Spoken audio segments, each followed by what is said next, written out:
phase. Then we'll pass to, okay, and some microphone entered, already muted. And then we pass to Marcelo Nobel, who I will introduce later. So please, Gustavo. Good morning, everyone. It's great to see that we are back on full power today again. The room is really busy. Appreciate everyone that took the effort to be here. So I will prepare just to give you an overview of what we've did so far. So the ones that are joining today can understand how we stand, and those who have been here can sort of recap how far we are. So this was the general agenda, right? The first week, we wanted to have a problem statement and understand the quantum ecosystem status. So we went through quantum initiatives around the world, quantum readiness in São Paulo. Then we delved into the three sort of technical aspects of the roadmap: quantum sensing, quantum communication, and computation. This week we kicked off with perspectives on sort of flagship cases. We discussed agriculture, applications, and also health. And today we're gonna dive into quantum education and dissemination and move on. So this is just for reference. We will share the slide with all of you. So I'm not assuming that you're gonna be able to read all the details, but this is essentially the PDF that's posted on the website of all the details of each day. So week one, we started with opening ceremony. We had Professor Luiz Eugenio Melo, scientific director from FAPESP, giving his opening remarks. Then Luciana Santos, the Ministry of Science and Technology in Brazil, also joined us online and gave sort of the new perspectives of MCTI into funding not only quantum technologies, but science in general. Was very refreshing to hear. We also had the chance to hear from Juan Pablo Plas, which is also working in the Ministry of Science and Technology in Argentina as a Secretary of Scientific Articulation. And he also discussed how we might end up having partnerships in this front. And then we started our Warmup discussion led by Anca Ionescu, which is outreach, public outreach director at MCQST, the Munich Center for Quantum Science. It was really impressive to see how strong Bavaria and the Munich area is betting on this field. And in the follow-ups, we had thorough discussions of the different state of the arts around the world. We reviewed this for the last couple of years, so people gave different insights. Especially Professor Philippe Bouillet gave really a detailed internal information from the Netherlands Quantum Delta program, which was really nice to hear. And by the way, I'm going to share this document. All the underlined items are links to the YouTube streams. So whenever you have access to this, if you want to hear what was discussed, you can click on the link and you're going to hear from that. So day two, we had introduction by Gerson Rodrigues, which is leading the Principia Institute, is the director here. So he gave sort of how the institute works and what are the long-term goals. We followed up one with Professor Carlos Brito Cruz, who working now at Elsevier. He gave this perspective with a bit of data on how the Brazilian community stands on this quantum research field with numbers and how we compare to other countries and etc. And put out some challenges on establishing a national impactful network of quantum research in the country. Professor Nussenswein led on with wrapping up.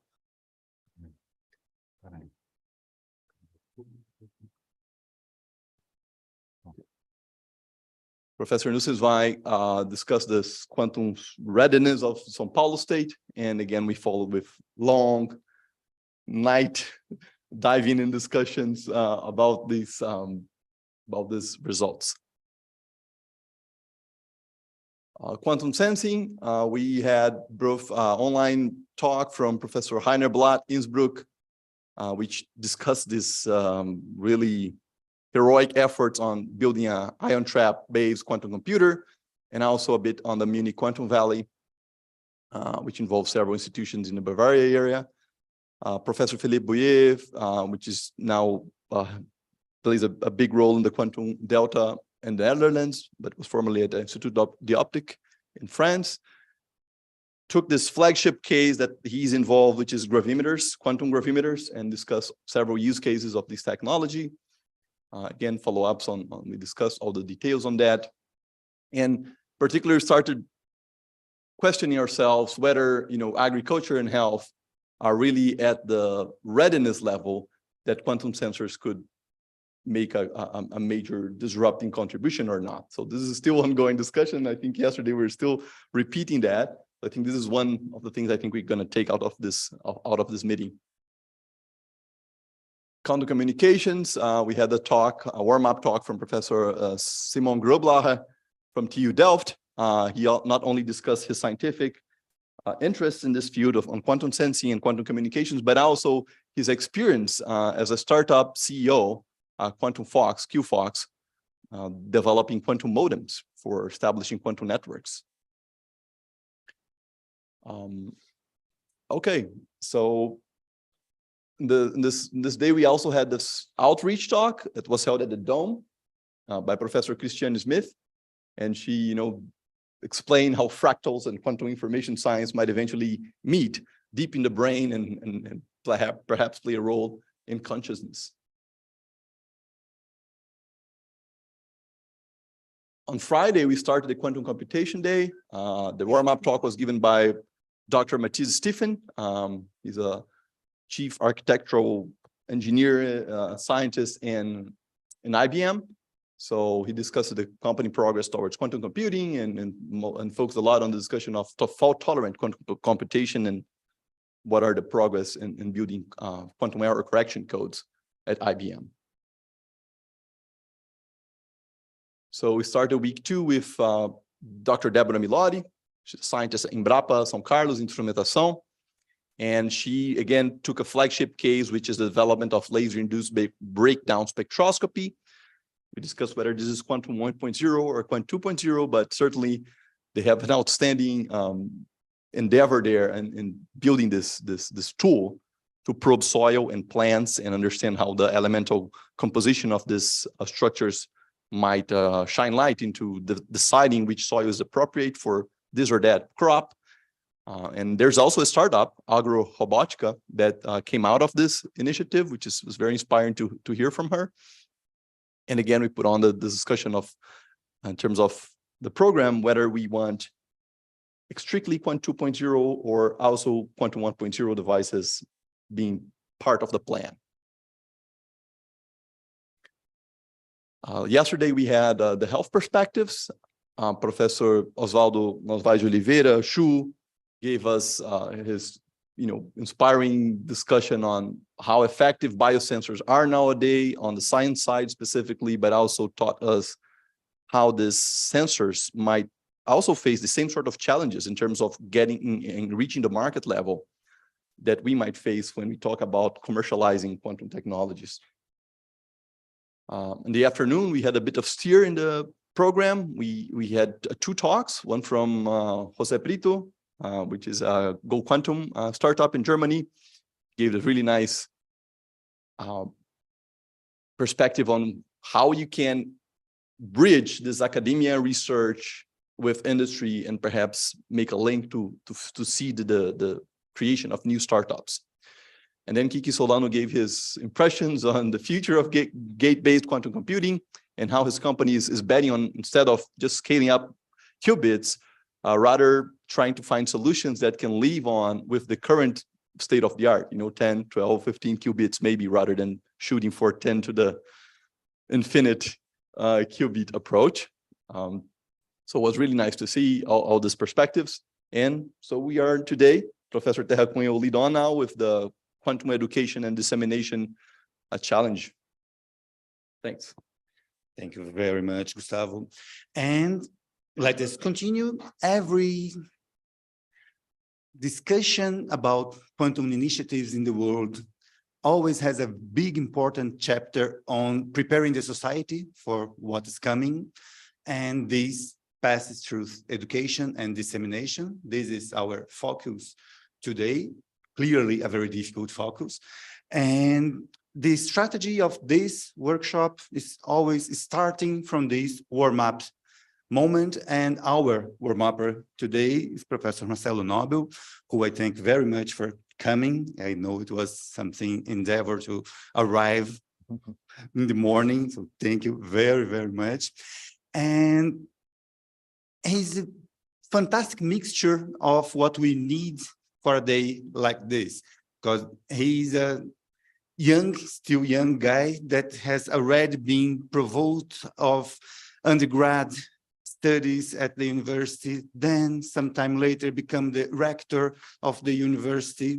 Then during all this time, he had a very important contribution to science popularization, being one of the many living power of creating a scientific museum at our university. And now he's in the council of these institutes here. So it's not necessary to introduce a guy like this, but it's always a pleasure to hear from him. And now he'll bring to us some of the things that science needs to do against negationism. So please, Marcelo. Okay, just a second.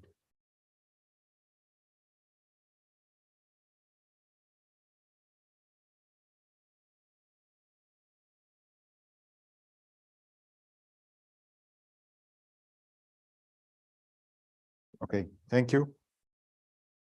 Tá ligado? Okay. We don't have return. Okay. Thank you very much. It's a pleasure to be here talking to you today. In fact, as Marcelo told you, I left home at 6:30 and I arrived just in time. So 2 hours and a half. It's in the morning is already an exercise to our patients. I will talk a little bit about the denialist movement and the pseudosciences. As far as I understand, I will speak in English. I have this presentation in English as well, but it's not always updated. So I updated it recently in Portuguese, so I will leave the Portuguese version here, and I will speak in English. Well, thank you very much. It's a pleasure to be among friends. I would also like to acknowledge we have a illustrious visitor here. I invited Professor Silon he's just by chance here in São Paulo. To those who doesn't know, Silon was the responsible for the building of the synchrotron source here in Brazil. So thank you for coming, Silon. Thank you for inviting me as well. This presentation, I will talk a little bit about the role that we have as a scientists in order to deal with the communication side that we always usually we neglect, and we should pay more attention on this communication side, on this important issue that is the communication to society and how society responds to the main facts that we have around. Of course, I will start with a publicity. This is my recent book about some of the ideas that I am presenting here. It's a book called The Illusion of the Moon. The idea that I came out with this name was because we have this really, really well-known illusion that we always notice, that the moon seems to be larger at the horizon than at the zenith.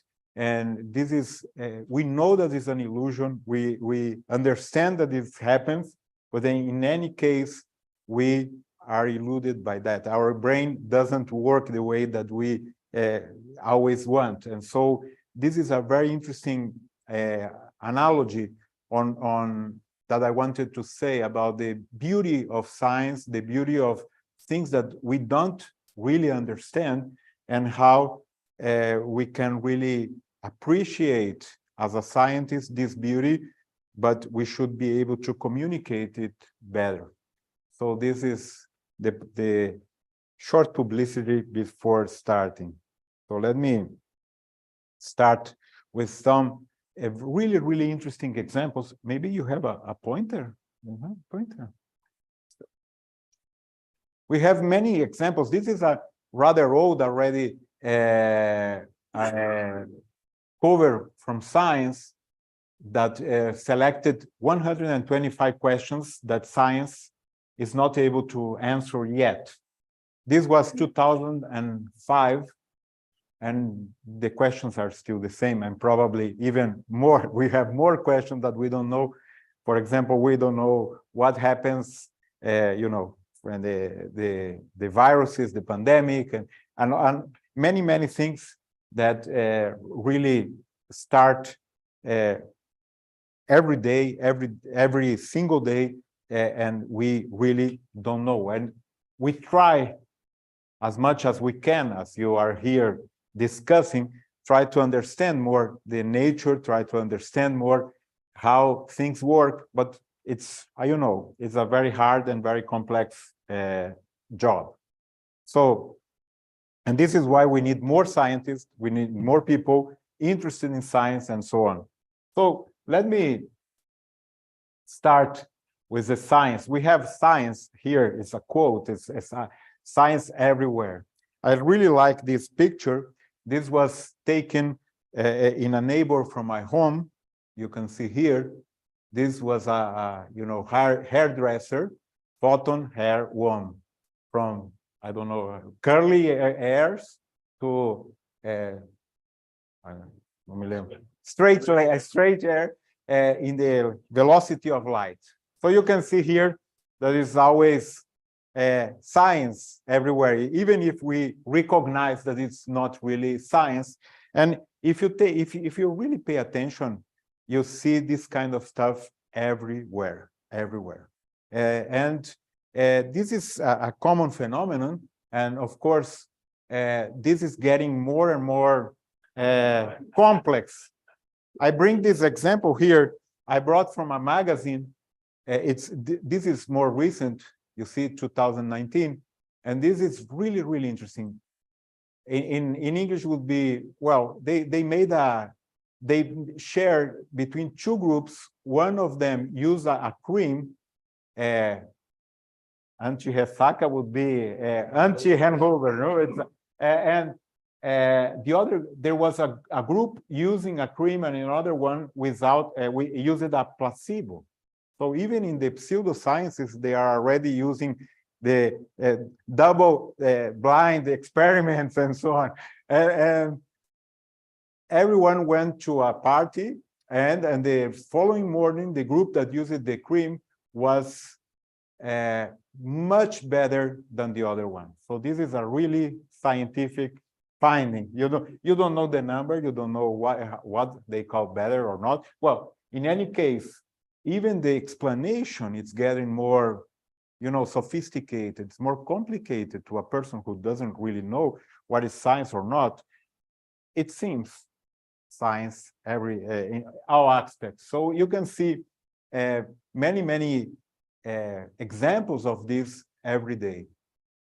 Even if you don't agree with that, of course, you spend, maybe if you believe in that, you spend some reais, some dollars to pay that, but that's fine.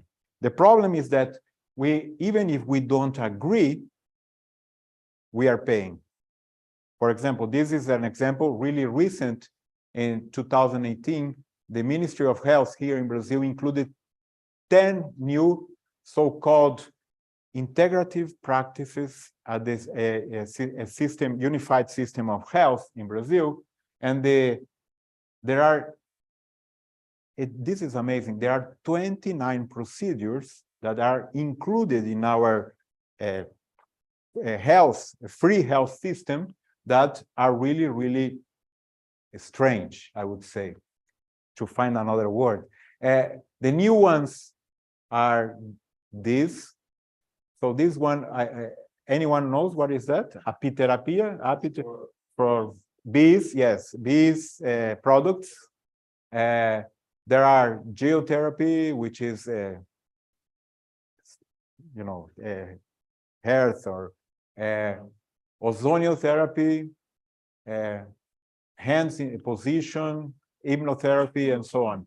And there are many already before that are included in this system of health. So this is a public policy that takes into account pseudoscience. This is something that I always call the attention, because sometimes this line between what is science or not is really, really thin, and it's not always easy to understand which are the implications of the practices and so on. Let me come to the quantum world, that we are in a quantum technologies school. So if you take a look and look at Amazon, here in Brazil at least, and probably in the United States as well, or over the world, if you put the word quantum on Amazon, you will find the first physics book maybe on the 5th page. The first one that appears, it's difficult to see here, but it's quantum consciousness, millionaire DNA, quantic mind, give a quantic jump in your life, vibrational quantic therapy, the activist quantic. This is very important, the one, the quantum health for animals, the quantum cure, and so on. You will find the word, at least, everywhere. And this is a phrase from this book here, from a well-known author called Deepak Chopra, which is a bestseller all over the world. And they say, like, every one of us is a localized energy field, localized energy and information field with refeeding loops, cybernetics, interacting with a non-local field of energy and information. So you can see that the language, it's try to mimic the science language, try to make it a kind of mix.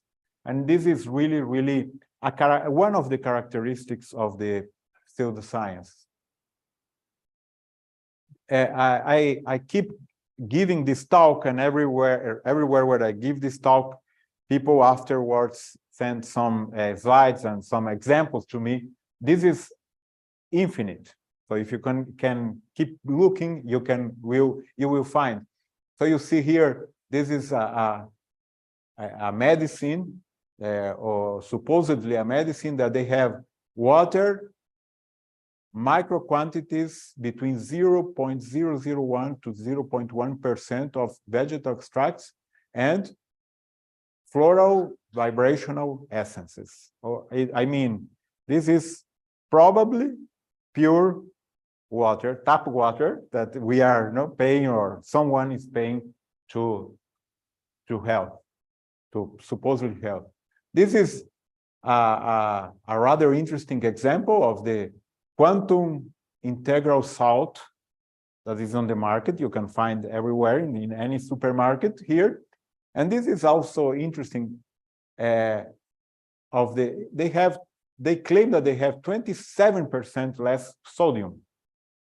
As far as I knew from my school time, the salt is sodium plus chlorine, and that's it. So this is something that someone has yet to explain to me.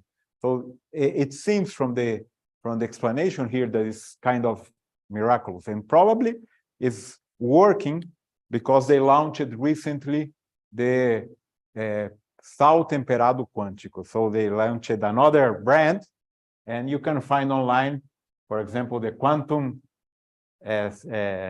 Christmas salad.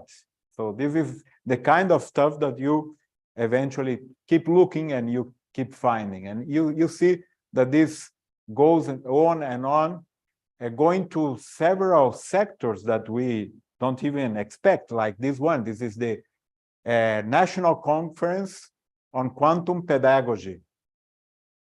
And you can find,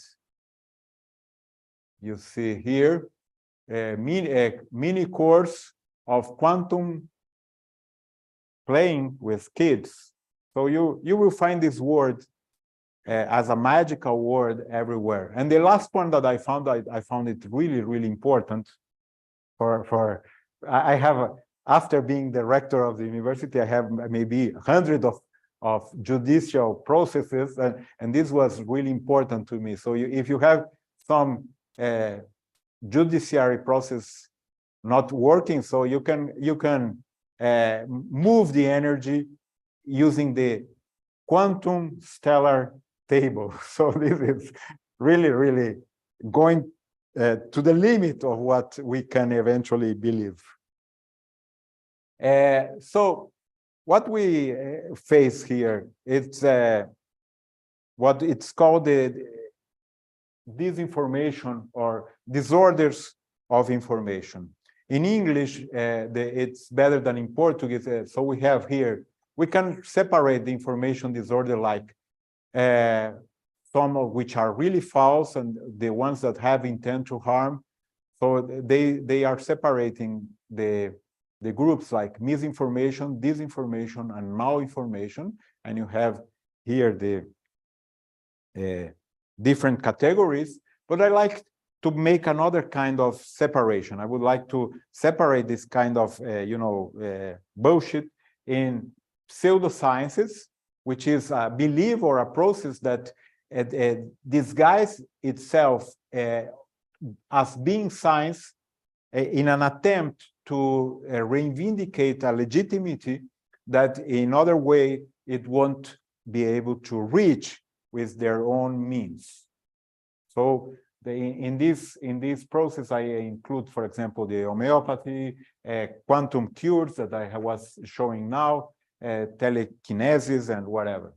But there is another important movement nowadays that is the anti-science or denial of science, which is the denial of science, not only science. I would say that this is also happening with history. For example, the denial of Holocaust or the denial of, the man going to the moon or whatever.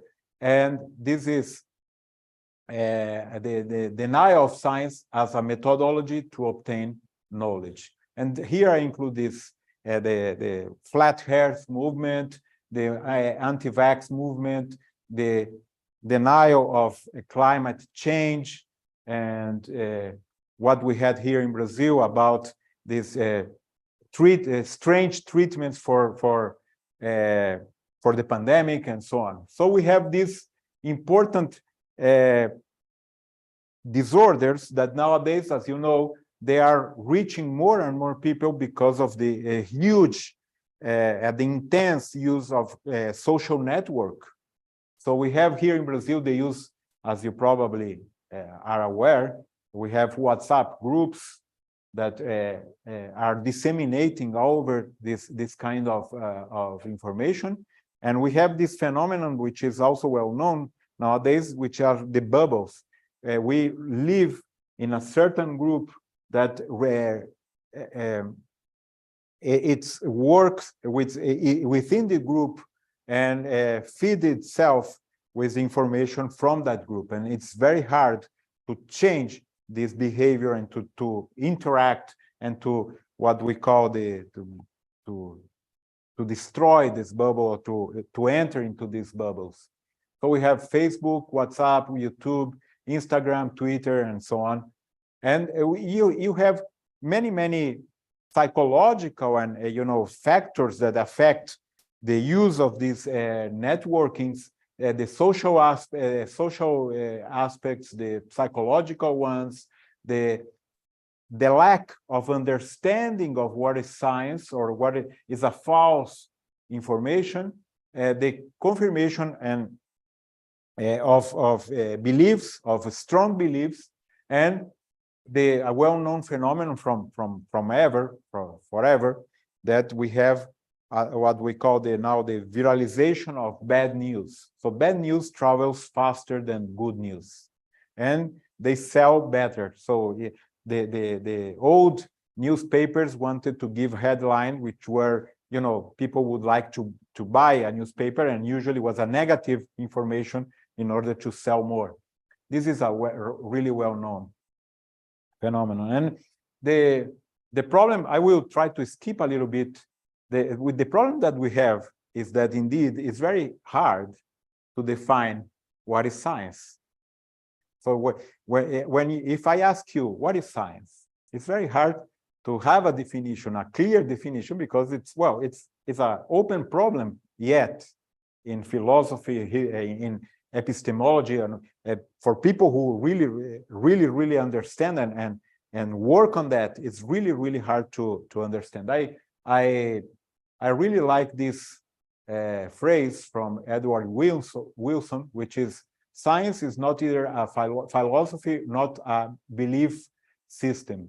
It's a combination of mental operations that became gradually the habit of educated people, a culture of illuminations discovered by a happy or a fortunate turn on history that they took to the most effective way to understand the world or the universe that we managed to have. So this is a rather, you know, general, broad definition, and in principle, that what the scientists want. We want, as a scientist, to have some understanding of the real world, make observations, objective observations of this, and precise observations of this world, and try to develop theories that are the best explanations of these observations, and therefore they try to approximate, to reach more and more what we eventually call truth. This is the ideal world. It's not always easy to perform that, but in principle we have that. But we have an issue that, as I mentioned before, we have here what is science, probably here what is not science, and it's fine. We have many ways of looking at the world which are not scientific, like religion, like philosophy, like art. They are, in other words, they are visions of the world which are not scientific, are okay. The problem for us, I believe, is that we have many of these non-scientific ways that try to disguise as science, is that we call pseudoscience, and this is something that should bother us more and more. Not the other ones. The other ones are fine and okay, but sometimes they try to mix, and this is, in my opinion, a little bit of a problem. I won't go into the detail here, just want to show to you that this problem, which is in philosophy called the demarcation criteria, it's a complex problem.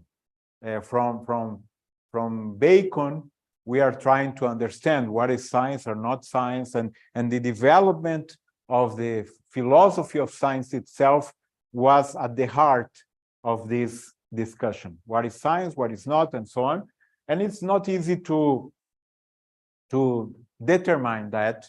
There is not an easy way. And in fact, I was trying to read a little bit more to update myself a little bit more about that. And there was indeed, in 1983, a philosopher, Larry Loudon, that claimed that there is no possible solution for this problem. So this is an open problem which has no possible solution. But I recently read a book which is really interesting, which is from this author called Lee McTire from the United States, and he wrote this book called The Scientific Attitude. And I really like his definition, which is not a closed one, it's rather open, but it works. It's a functional one.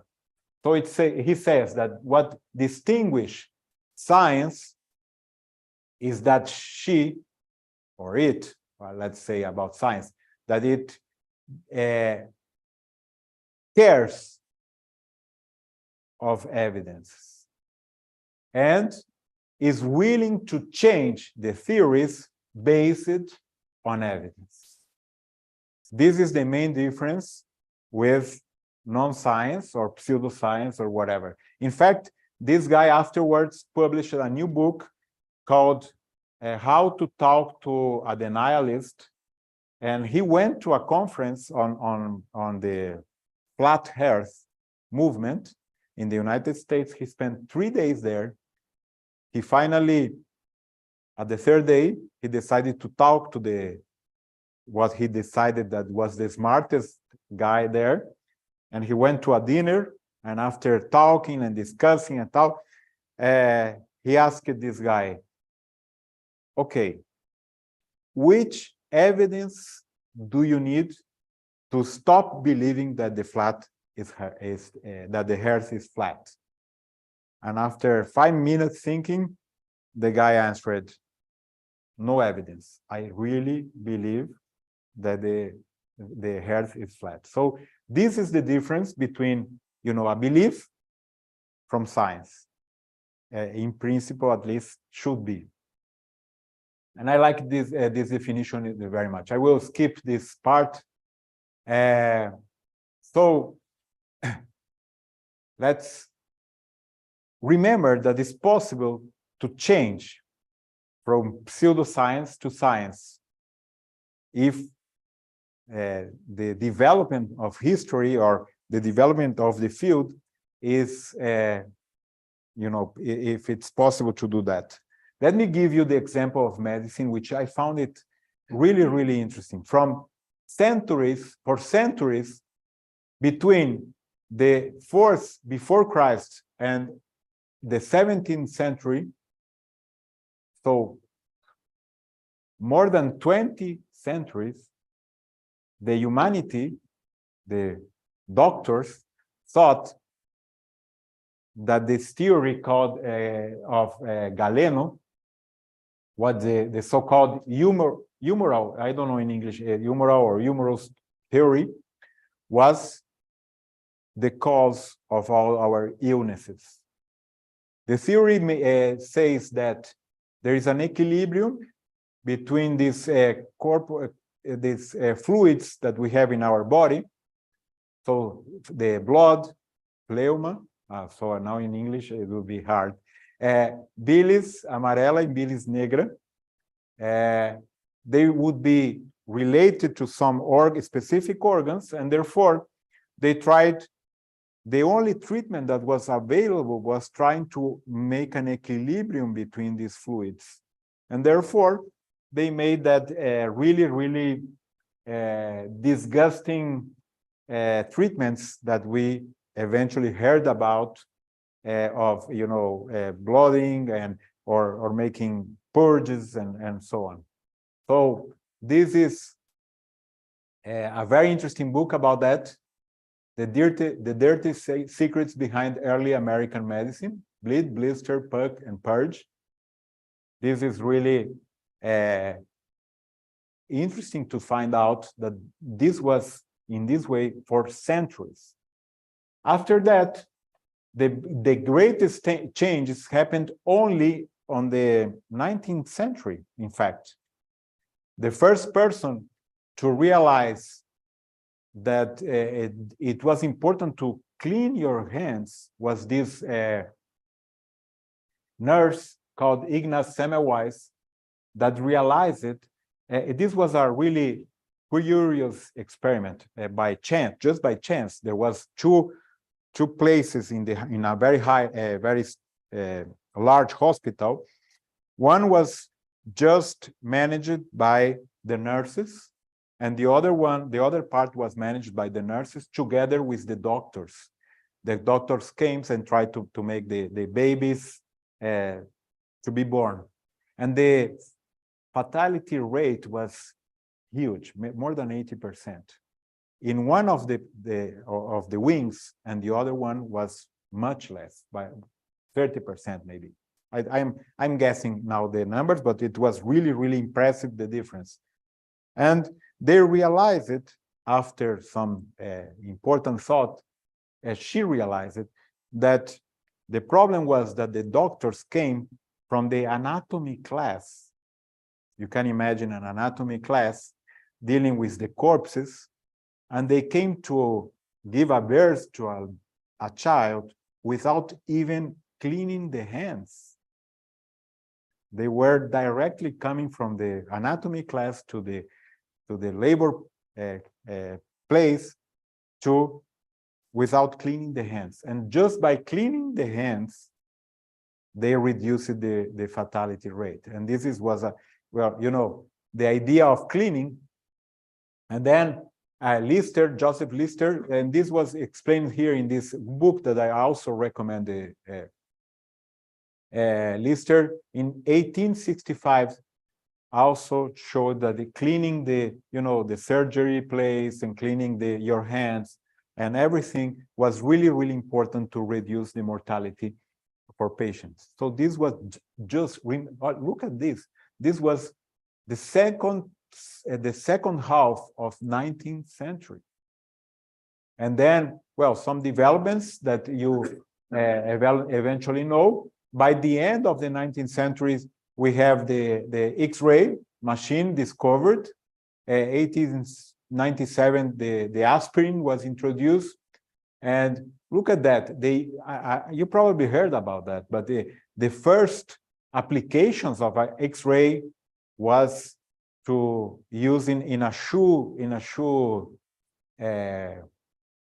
shops. They developed the X-ray machine to see the size of your feet. So can you imagine the quantity of poor staff workers of these shops that died from cancer or whatever? So this was the useless one of the first applications of the X-ray machines that was developed. And well, to be fair, what is considered the birth of the modern medicine, I would say the change from pseudoscience to science is just in 1928 with the introduction of the penicillin that eventually made a revolution in the medicine and the studies and the scientific studies and so on. So you can see that it's possible to change from the pseudoscientific way to the scientific way. But it's always important to keep working on that. Otherwise, it's important, as you also remember, that we have now a turn of medicine from science to pseudoscience. At least in this pandemic period, we faced a lot of doctors and, saying a lot of very stupid things regarding the viruses, the masks, and the treatments and whatever. So many of the fake news that happened in the pandemic, even if they are really, really a nonsense, they resonated somehow. And this is my first, what we are doing wrong, that this kind of things like, having a chip installed in the vaccine or causing magnetism or whatever. So this is the main concern that we should eventually learn from the situation that we face. So you see here, an important consequence of that is the anti-vax movement, and the risks that we have taken into account that there are many diseases, many of already almost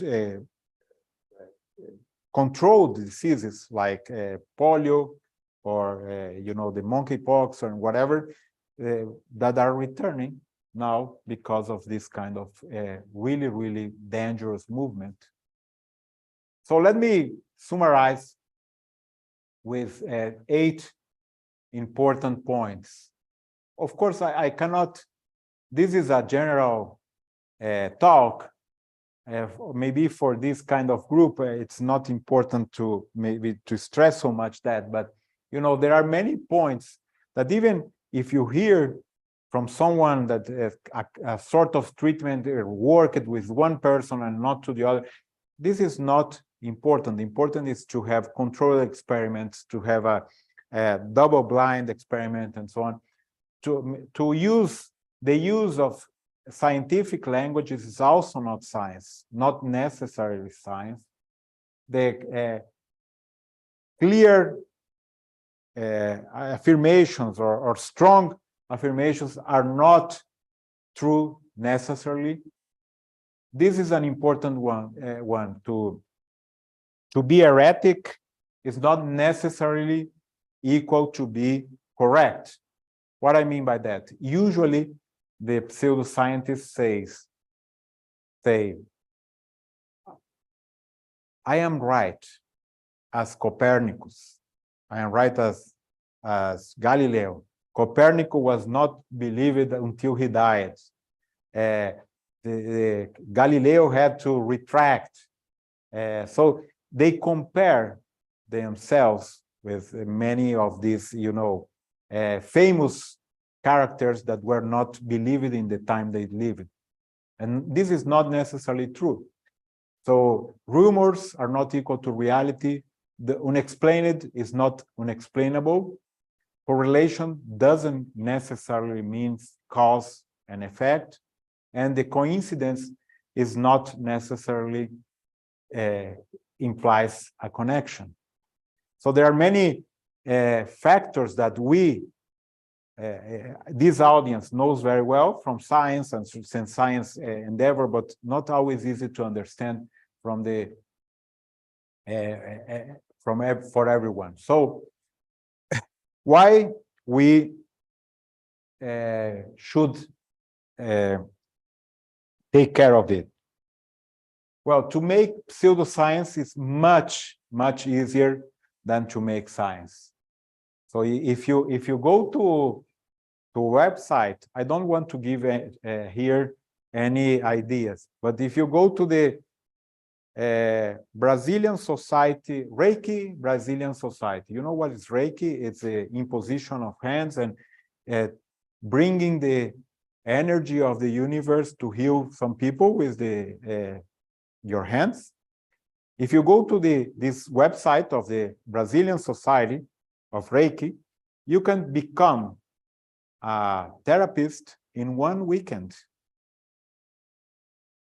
And you are allowed to give to be a tutor already. And you can even make the treatment by phone now in the times of pandemic. This is really important. This is the difference. Take the case, just to mention one example, take the case of medicine. To get into medicine nowadays, even medicine, which is, sometimes controversial, but at Unicamp, my university, to get into medicine, today, there are 350 candidates per spot, 350. So maybe the average student spends 3 to 4 years in a cursinho, in a preparatory course. Then you have 6 years. Then you have 3 or 4 as a residence. And then you start working in emergency rooms and so on after 10, 12 years of studying. So it's easier to make to make the formation on pseudoscience, on the other hand. Also, it's important to mention, we know that, but to make science is really boring. I don't know if you agree with me, but it's boring. Most of the time, we are doing reports and repeating experiments, and nothing works in the experiment. To the ones who are experimentalists, to the ones who are theoretical physicists or scientists working on simulations and hours and months and years, maybe sometimes spent on something to develop something that really works. And sometimes it doesn't work. And we should always try to not to get trapped by our bias and expectations. We spend so much time and so much effort on that sometimes is really, really hard, because you expect that little point to be just 1 millimeter up, and say, maybe I could do, because I know that it should be there, but you have to really, really get really hard on the ethical part as well. So it's easier to check, to ignore these checks, balances, all this boring work. It's easier to believe in things without any criticism. And to be honest, for most of the people, life is fine without knowing the difference between science and pseudoscience. So this is our work to do. We should pay attention on that. So this is just a joke, the appeal of pseudoscience. So before basic astronomy, which is the difference between astrology and astronomy, lots and lots of math. And so life is easier without math, for most of the people, I would say. So there are many, as I mentioned already, but there are many points why people believe in pseudoscience. People believe in anecdotal stories. If happened to my sister, to my brother, to my wife, to my father, to my mother, it's probably true. Or people doesn't really understand the correlation is not the same as causality. The importance of a control sample, the coincidence, the randomness, the placebo effect. In some cases, also the illiteracy and non-literacy, science literacy. In some places, there is a lack of, beliefs in science. This is not the case in Brazil, but can you guess which is the country which has less confidence in science? Guess one country. Japan. Everyone understands why? What happened in 45 there? There was the atomic bomb. And if we go down there, it's attributed, it's a consequence of the scientific development. So they really, really have not really a confidence on science. But most importantly nowadays is this, the capacity or the lack of capacity to judge or to put your beliefs in the corner and say, are you really, really important? What's going on here? So it's really hard to make it happen. I will escape this because I already mentioned most of these cases. This is a very well-known book and very important one, the Demon Haunted World by Carl Sagan. And in this book, he presents the idea of this balloon detection kit, which gives some examples how to detect pseudoscience. If you read already this book, it's worth reading again or not. If not, it's a very interesting book in Portuguese, O Mundo Assombrado pelos Demônios. Very good. So I will skip this, but he mentions 7 ways of detecting pseudoscience. This one I didn't mention yet, to make the status quo to defend itself. This is typical as well. If I claim something, I am the one. If I claim an extraordinary thing, I should be the one to prove that this is right, and not the opposite. Usually, the pseudoscientists make the following. They say, I claim that this bullshit is true. Prove me that I am wrong. You are not the ones who should prove that he is wrong. It's the opposite. So this is the important thing. You know, it's not always the case, but mostly the cases, most of the cases, this is called the burden of the proof. It's a sign of pseudoscience.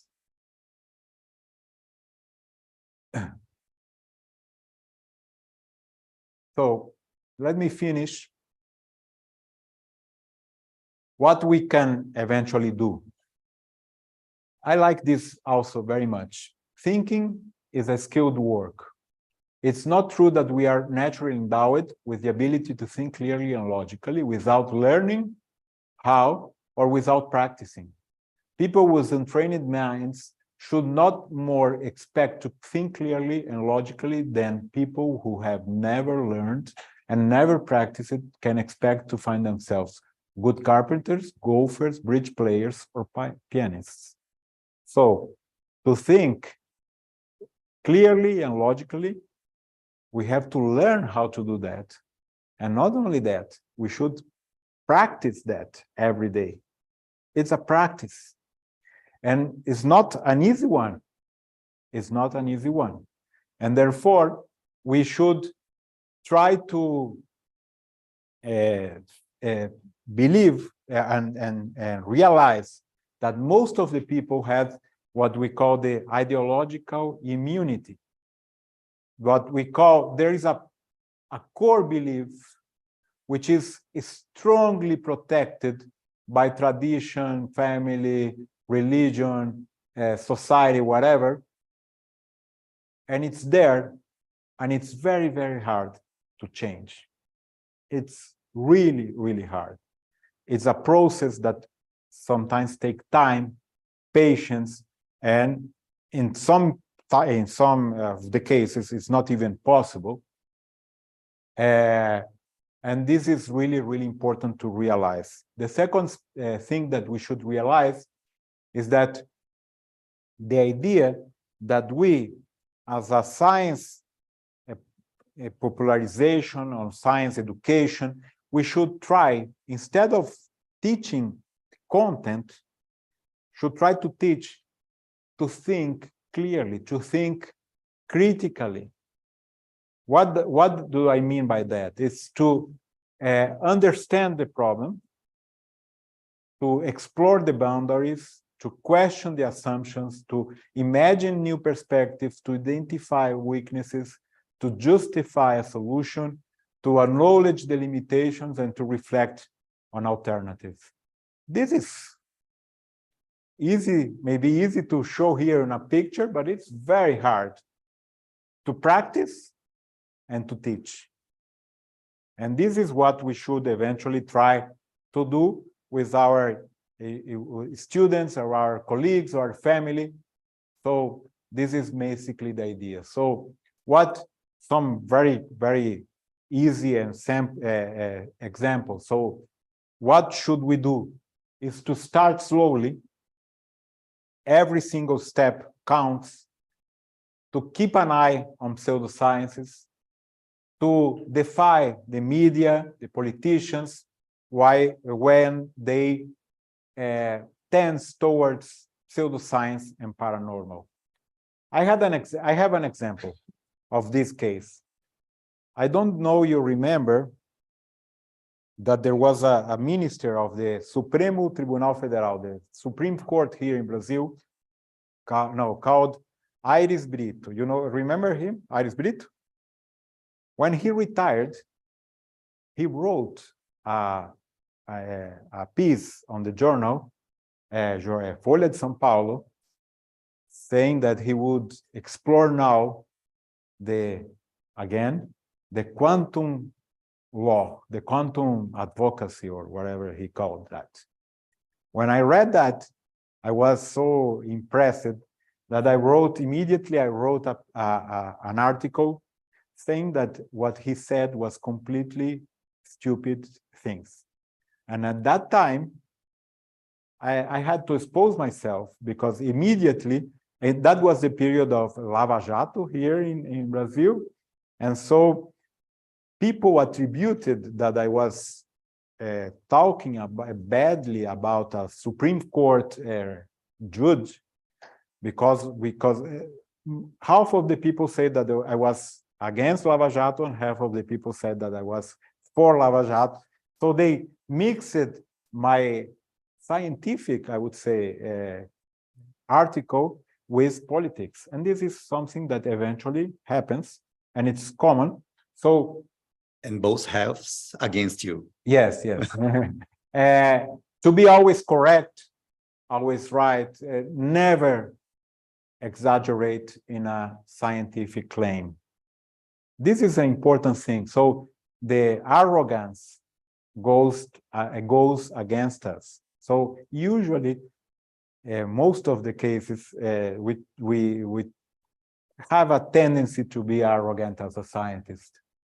To defy the students and friends constructively, explain the scientific methods, write letters when you find errors and so on. So these are basic steps to act and to start doing something, because everyone should engage in this process. So how to tackle this information? The scientists, the science communicators, the policymakers, everyone has a role, and everyone should engage in this discussion. So I think that's it. Thank you very much.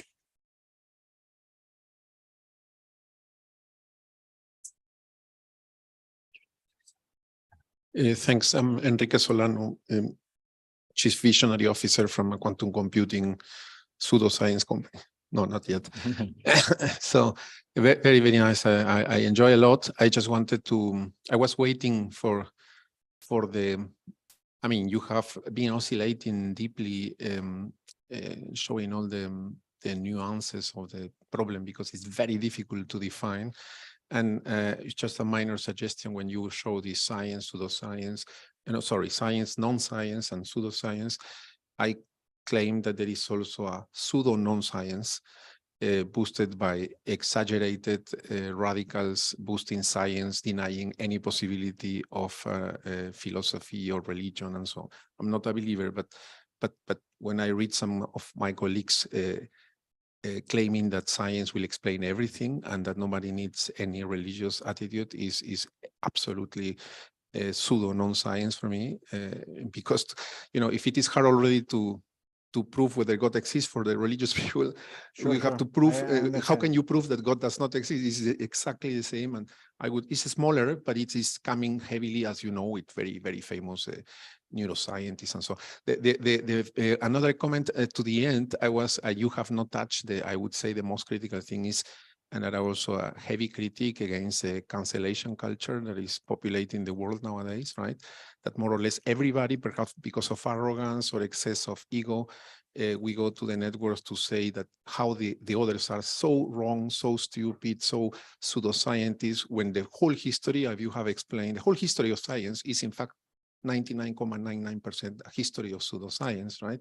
And during the pandemic, the quantity of experts, and even changing the country, you had the top leader with 20 years of experience in epidemics saying exactly the opposite of the other top leader that was 20%, sure. Because, and that's normal in science, right? But that's the way science evolves, you know, changing the paradigms and accepting. We have killed millions of people in the name of science, but later we knew that it was wrong or that it was fake, you know, the story of nicotine, as you know, sure. That was hidden, overpaid, and so on. But the last critical point I'd like to ask your opinion, because this is, I think, the most difficult part, is what to do. And your solution is beautiful for me, because that's the way I see it. It's just not creating a higher culture of cancellation, because then we will cancel ourselves, but raising the education of the people that claim that can understand things better, instead of censoring. Because just to give you an example, if I go to Twitter, where I am very active, and I have done this more than once, and I write 1 + 1 is 3,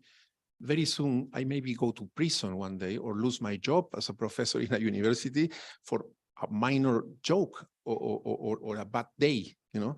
And that's more or less the point where I see very, very hard, as you said, the differentiation between science and non-science. And I would like your opinion, what to do. Let's say, are you in favor of creating like the new popes of the science and of the knowledge that would say, you are not, you are out, you lose your job. What's your opinion on that? Oh, sorry, you have your. Okay.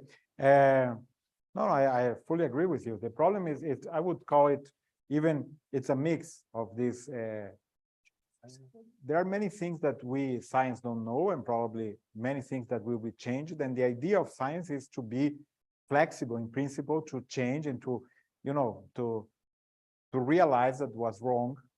It's hard because, you know, there is a movement, it's an inertia that make this hard to understand. But in fact, we should be always open to acknowledge that errors, to understand that the world is more complex than we eventually know, and to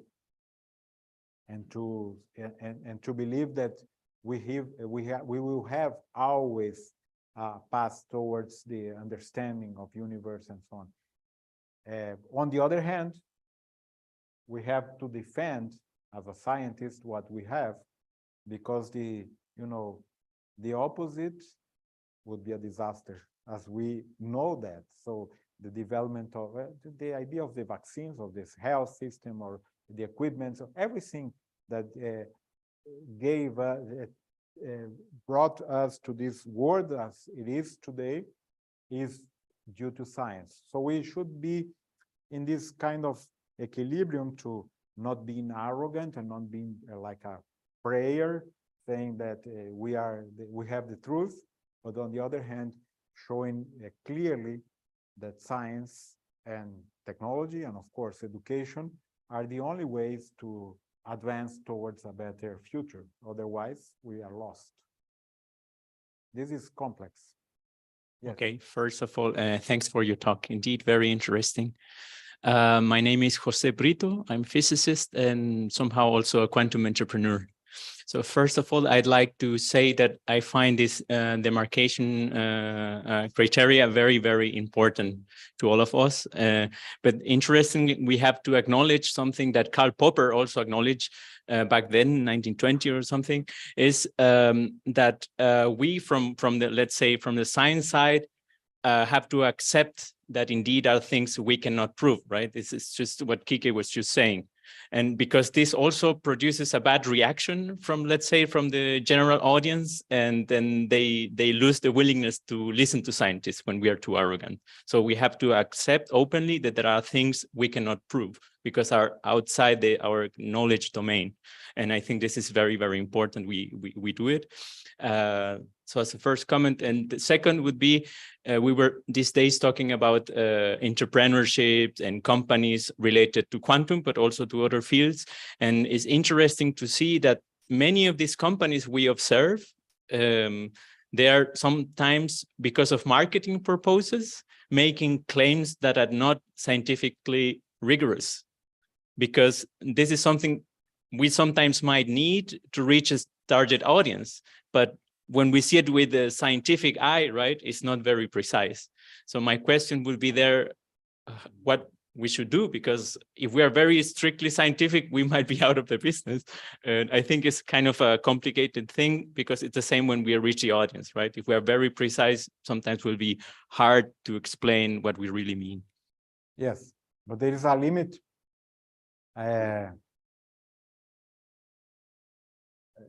There is a limit between what you claim, and you can eventually have some poetic licenses, than what you really have in hands. Not, for example, the medicine I showed there is clearly a nonsense of, and you can eventually, if you go, you can prove that. On the other hand, you should be the clear. In that case, the clear limit, I would say, is the ethical one. I don't know if you watch it. That I am indeed watching a series called the Dropout. Have you watched that? It's really, really important, interesting and important. It's about this case of a young scientist, let's say, an entrepreneur in the United States that claimed that she was able to develop a machine to blood testing and so on. The company was called Theranos, and she managed to raise millions and millions of dollars, hundreds of millions of dollars, and it was a fake. And so, and this is really, really interesting to watch and see how things can easily deviate whenever you have this other interest in your bucket. Hi, my name is Felipe Barbosa. I'm professor at Unicamp, a physics professor. And my questions, it goes in the same direction of this scientificism thing, that it's basically, it's something that Rick talked about before. It's like having this idea that science could, instead of being one of the many ways, which is, it's different than what you present, right?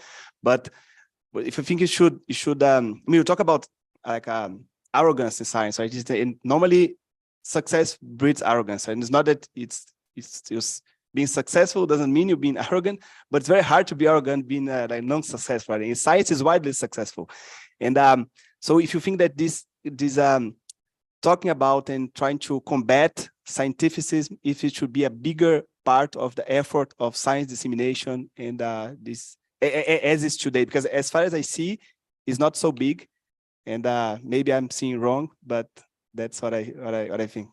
Well, I would not agree in the following sense. I would say that the less you probably, it's not a direct correlation, but if you really have nothing and you don't know nothing, the possibility to be more arrogant is higher, I would say. If you have nothing, the only thing that you have is your rhetoric and sometimes your way of speaking, or, you know, sometimes you have nothing but your presence, and this is quite common. On the other hand, you are right. There are many, well-known people that are arrogant, and even this kind of talk, I already made this talk or similar ones in a general audience full of people that really believe in acupuncture or homeopathy and so on. And after I almost had to call the police to leave the place, because I was considered extremely arrogant, because science was the best thing to do and so on. So this is the kind of things that we eventually have to face. But my opinion is that we always have to be humble and understand the limitations of what we do, and the limitations of science, and the limitations of the way that science works, and try to be as much as honest as possible. It's not always easy, because we have science, and this is something that Bruno Latour showed very well. Science is a human endeavor. So we are humans, we deal with humans, we have our egos, we have the scientific career, we have a lot of incentives that make the others strength to compete in this very complex scenario. Hi, Marcelo. René from Unicamp. So just two comments and a question. The first, I really like your distinction between science and non-science in terms of who cares, right? So who cares about the evidence? I think that's, like you said, it's practical, it's functional. So then about those who are denialists, I guess one approach that I can see would be a scientific approach to it, which you also comment about, which would be, oh, let's just use the tools of information theory. And then the denialists are clearly increasing information. So yeah, maybe that's one approach to study what they're doing. Another approach that I see, that's another suggestion, is, okay, so they don't care about science, right? They don't care about evidence. What do they care about? Some of them, many are just money, others are politics, power, things like that. So then we give them what they want. So you care about money no matter what. So we provide technological solutions. You're going to be rich in a scientific, thanks to science, even if you don't care about it. Right? Yeah. And then same for politics. You don't care about climate change. It's fine. You're going to stay in power thanks to our technological solutions. So, okay, so my question is, it's about quantum. So you have lots of experience in this interface between physics and society, and you know the difficulties. And now, arguably, quantum is another level of difficulty. It's even more difficult to make the conversation with society. How do we learn from your experience addressing this interface between physics and society, and then we build from that to get quantum interacting with society?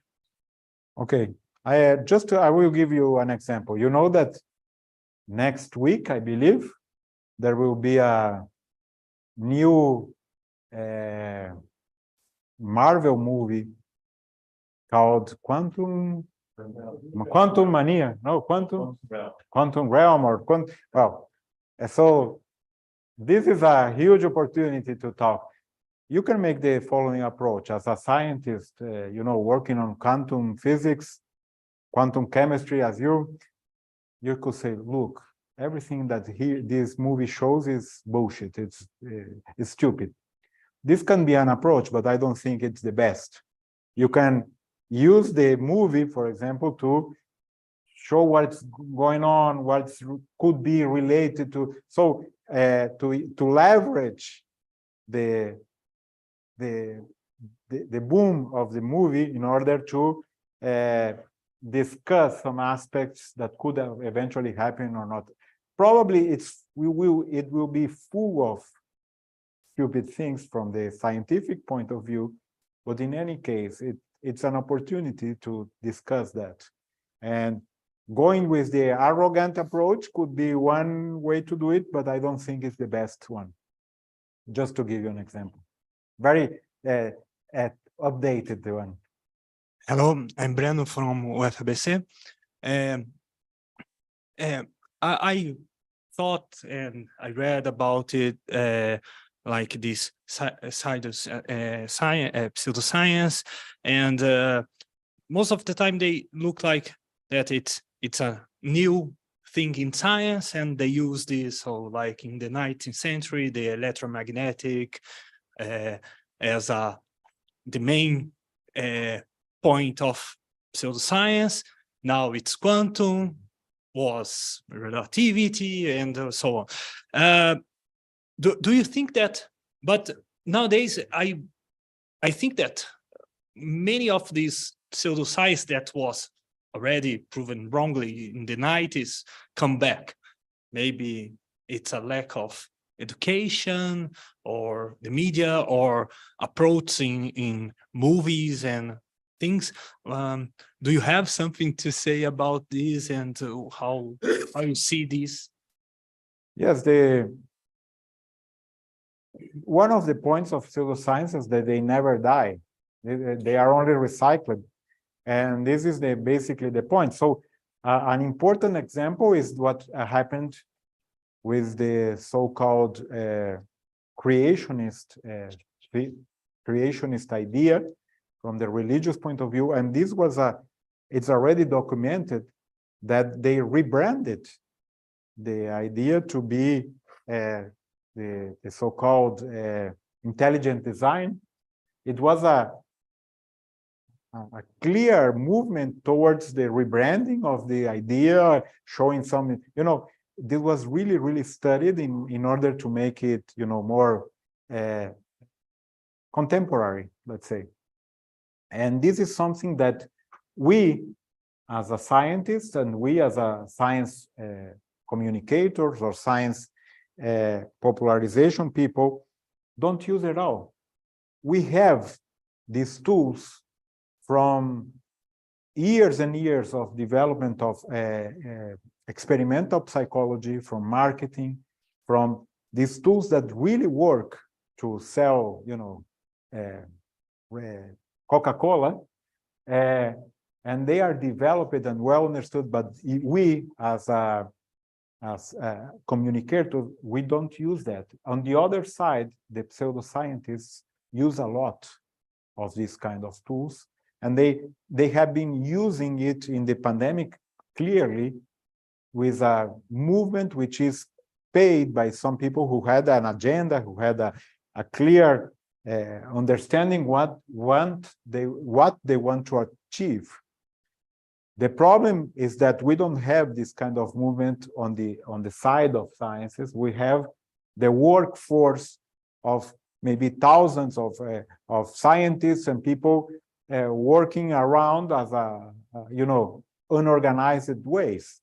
So this is the main point that we eventually have to talk about, is how to develop better this kind of communications tools to make it more effective.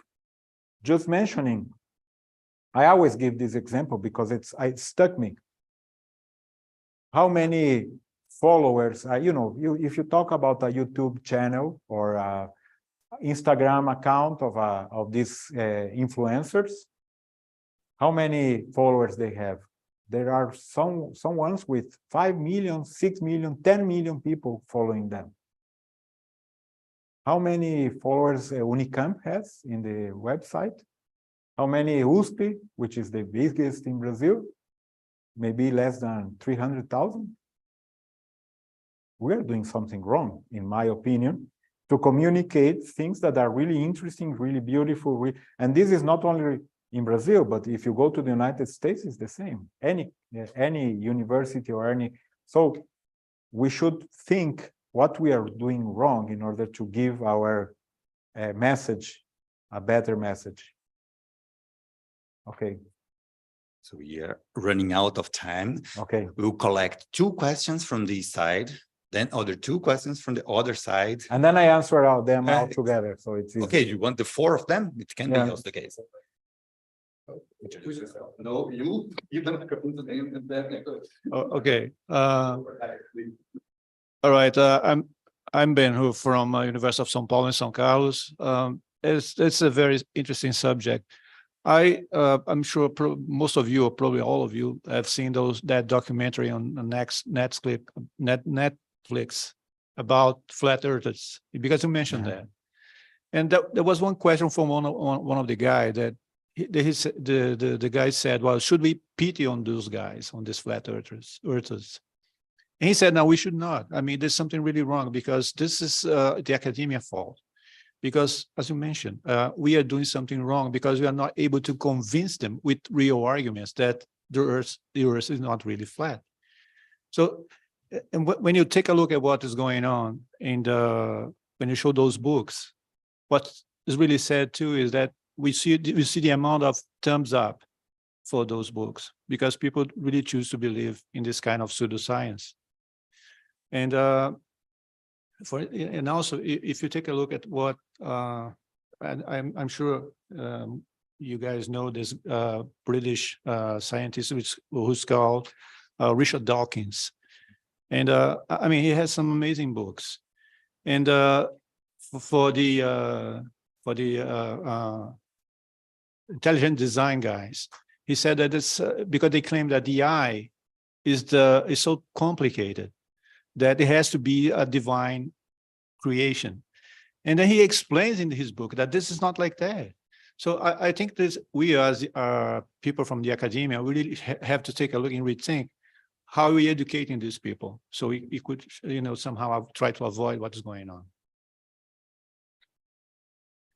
Hi, Thiago Alegre from the Physics Institute of Unicamp. And I more or less go the same way. I was trying to shift gears a little bit. You mentioned that we have to talk to the society, but let's do a step back and reflect a little bit. Do we really teach the scientific manners to our students at the college? Do we really teach science or how science works at the high school level? So if you think about the 3 main universities in the state of São Paulo, we might have like 100K students in the college. I'm taking away from the students as doing PhD and masters. So I'm assuming that they are at into the science or understanding what science means and what the scientific knowledge and think about it. But in terms of the college students and high school, which would have a much larger impact in the state of São Paulo, I think there are like 10 million students in high school. Do we really are teaching them science as it should be? And if not, what we can think about it or how to do it, or how to go in that way? Okay. I will answer that. Yeah, they are two related. Look, two things. I think the answer is not. We should improve the quality of, science or education in general to teach critical thinking more importantly than the content itself. I don't believe in the content, but it's important to mention that not necessarily an educated people is, goes to the right direction. I would say. Take a look. I mentioned the example of medicine. All the doctors here in Brazil are probably really smart. They passed a very complicated vestibular and so on. And in fact, we had thousands of doctors saying stupid things during the pandemic or believing in treatments that are not functional or whatever. So there is a direct correlation, I would say, with education. There are other factors that affect this kind of, the behavior of society. So this is extremely complicated. How we should proceed is not by guessing. But we also have tools to understand what society believes and thinks. We have a tool which is used in politics, which are the surveys, or in other areas of social sciences, which is extremely well used. And in the science field, in the perception of science field, we use it very limitedly, which are surveys of public perception of science. In the United States, the National Science Foundation have been doing every single year a survey on public perception of science every single year since the 70s. In Europe, you have the Eurobarometer, which has a survey in all the nations in Europe in order to understand what, and this is a body of knowledge that more people should discuss, use, and try to understand the connections and correlations and so on. So there is no direct answer. We have the politicians, we have the society itself, the religious beliefs, together with the lack of education and the way education is made. So it's a very, very complex problem. As usual, we should do it. We should try to tackle it with science as well. So try to understand a little bit more instead of just guessing what is right or not. And this is the main problem, that we, in this field, we are going through a wild guess of options. So someone who is the brilliant mind who thinks that the policy should be this or not that, but from where it took that? From his head.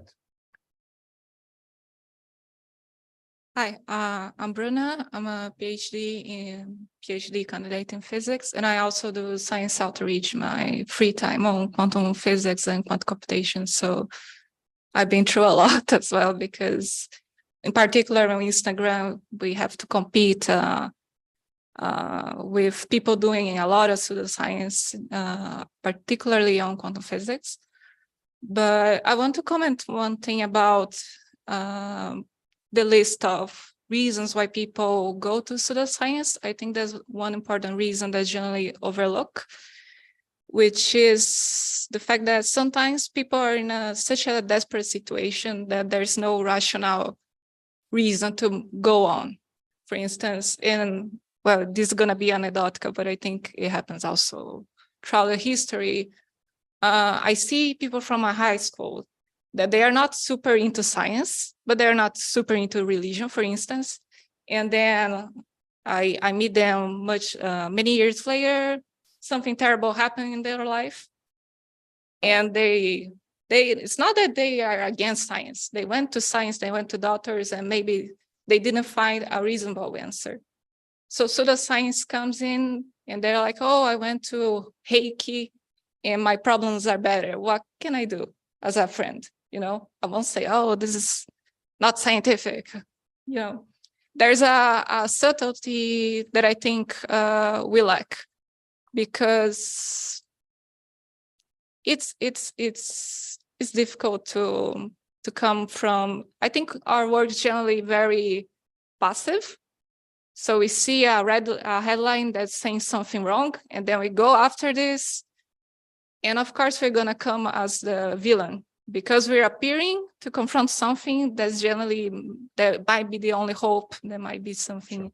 So maybe we should have a more active role instead of just coming in the worst moment possible. I think there lacks the sensibility of course, we're going to get a bad reputation, you know. I myself, as I mentioned, I have this problem of competing space with people doing pseudoscience, but I don't think it's their fault, in a sense. It happens, it's propagated, there's few people talking that quantum physics is something different. So, yeah, we should consider that as well, I think. Okay. Okay, I am Marcelo Guzzo. I am a professor from Unicamp Physics Institute, and also technical director of Instituto Principia here at this institution. I just have a small publicity, because last year we organized here at Principia Institute the first meeting of first Brazilian meeting of science communicators. It was really the first one in Brazil, and we are organizing now the second meeting. And for those who are interested in this meeting, it will happen in September. And during 3 days, we go deeply in these questions, these issues that Marcelo Nobel brilliantly talked about. And so we invite everyone to come here again in September. Soon the inscriptions for this meeting will be open. Thank you. Obrigado, Marcelo. Bom, eu sou Silon. A minha principal qualificação é que eu sou velho. Como eu digo para os meus netos, in English. I had a pet as a dinosaur when I was a kid. And since they're young and live in a magical world, they still believe me. By the way, it was true. But thank you very much for your brilliant talk, very thought-provoking. And I was here thinking about a few of the things you said, and one that struck me was the bubble. We live in bubbles. I live in a bubble by myself. I'm not a member of any social network. So, and then I remembered Thomas Kuhn, the well-known historian, philosopher of science. I don't think he's the alpha and omega of the problem we're dealing with. But he put forward that notion of a paradigm in science. And in fact, you can extend that and say that what we call a bubble is a paradigm. These people have their own systems of beliefs. And these systems of beliefs are solid as ours, because they feed upon themselves. Mm-hmm. So what we're dealing here is with a universe of bubbles, competing bubbles, sometimes inimical bubbles. And Thomas Kuhn at the end is very pessimistic when he says, the only way a new paradigm wins is when the old generation dies. Okay. So that's something we have to think about, how to change paradigms. And when you said, I believe in evidence, I have to tell you, I don't believe in evidence. In fact, science is not believing in evidence. I mean, the earth stands still, for God's sake. You know, the earth is flat, for God's sake. You know, I look around. Science, I believe in my explanation of the evidence. And it's this wedge between belief and evidence that is the problem. Yeah. I don't know how to solve it. I was just throwing a stone on the pond. Thank you. Okay, thank you. Well, it's in fact connected when what how is your name? Bruna said, just a comment regarding what you said. I would say probably something really polemical. People want to be fooled. They want to be fooled, and this part of our, experience. I know it very well. I was a candidate as a rector, When I was in my candidacy, I realized that it was people, every single way I went, they asked me, you will raise our salaries? I had to explain for 1 hour that I won't be able to raise the salary. It would be easy to say, yes, I will. And everyone will be happy, and that's it. So the easy solutions that you will eventually have, people want to have that. If you respond easily, and you always have a way in order to escape that. There are thousands of explanations also. It happened to me. I had a terrible pain in my neck, in my ankle. And then I tried everything. I tried medicine, I tried surgery, nothing happened. Of course, I went to pseudoscience, And the guy, I went to one, it was really funny. And he said, look, you have to I will make you some, torsions and so on, but you have to make this very strict diet. The diet had even the order of the food that you were able to eat. Before, you could never eat meat before milk or whatever. I don't remember. So if you made one mistake, the treatment was out. So it's always easy to, you didn't make the correct way to, so it's always a way to escape and to try to say, this is why it didn't work. But you always hope, as a pseudoscientist, that the coincidence will happen, or the natural healing that happens 99% of the time will eventually happen as well. So it eventually works. And it worked here.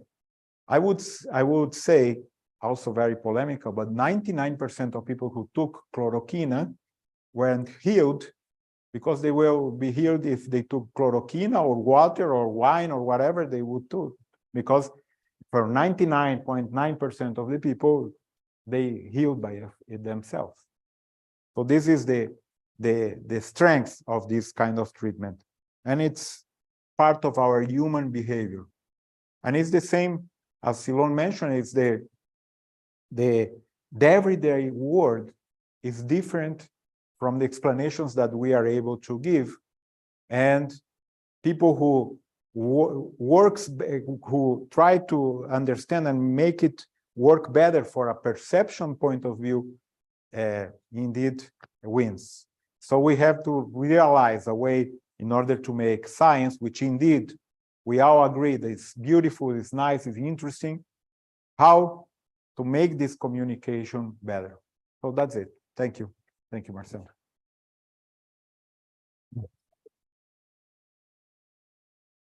Thank you very, very much, Marcelo.